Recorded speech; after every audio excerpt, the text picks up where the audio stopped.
Why is stress and coping so important? It's pivotal to what we're about. Stress is a bit like blood pressure. You only see the signs of it when it's a little elevated and too late.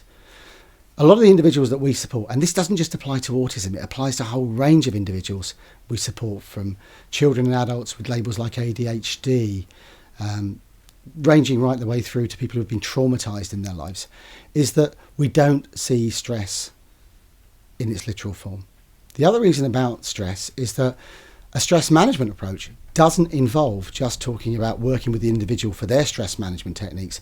It really involves working with supporters. So, for example, recent research on mindfulness training, for example, can show that actually stress management training, mindfulness for carers or supporters, can reduce the incidence of challenging behaviour.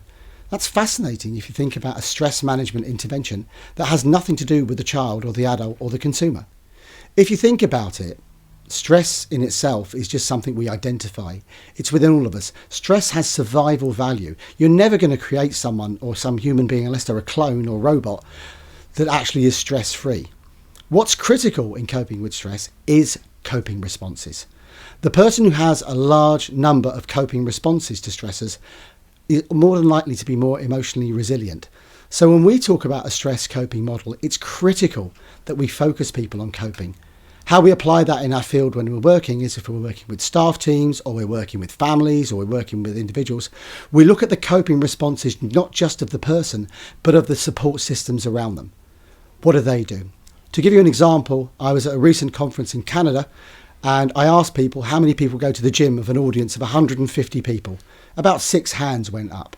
I asked people how many people regularly practice mindfulness. Less than 10 hands went up. And that's an audience of people working with individuals, mostly on the autism spectrum, who can be extremely challenging. So one of our motivations within the Atlas programme is to really focus on carers and supporters looking after their own stress first, and that takes care of the stress of the individuals they support.